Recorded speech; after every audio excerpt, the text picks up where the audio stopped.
Kaya pag pumasok na ang Setyembre, nag-iiba ang simoy ng hangin. Kahit wala pang parol na nakadisplay, kakaiba ang damdamin. Parang excited ka, di mo maipaliwanag. Magkahalong ka ba? Ang tanong mo sa sarili, handa ka na ba?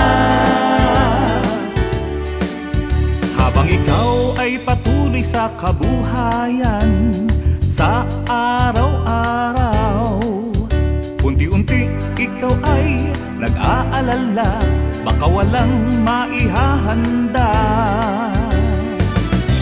Sa Paskong darating, ang daming bayarin, paano ba kasyahin ang tanong mo sa harap ng salamin?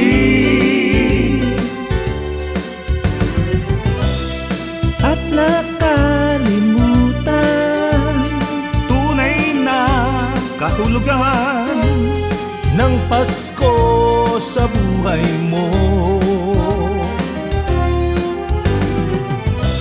Ito'y kapanganakan para sa sangkatauhan, sa ating kaligtasan.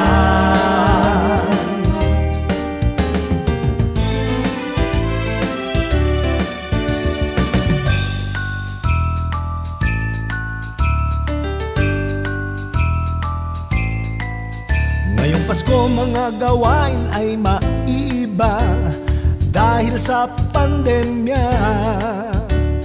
Di maiiwasan na mag-alala, baka mahawaan ka.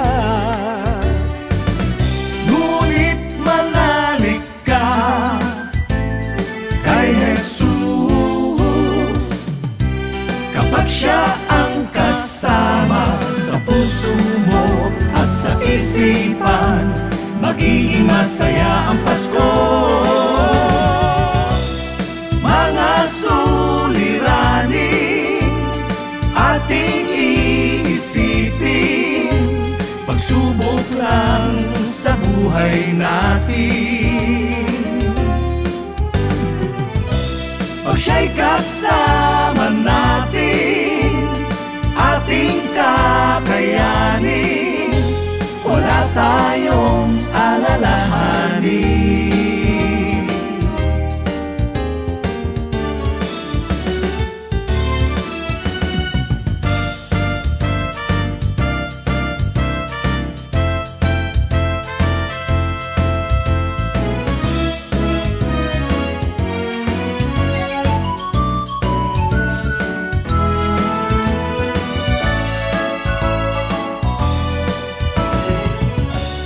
Huwag mong kalimutan ang tunay na kahulugan ng Pasko sa buhay natin.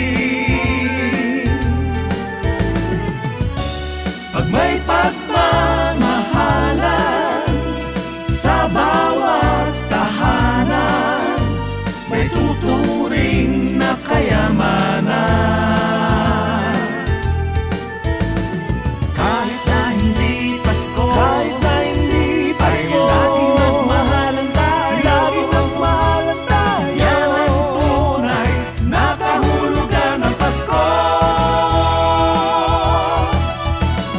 Laging magmahalan tayo kahit di Pasko. Tayo'y magmahalan. Laging magmahalan tayo kahit di Pasko.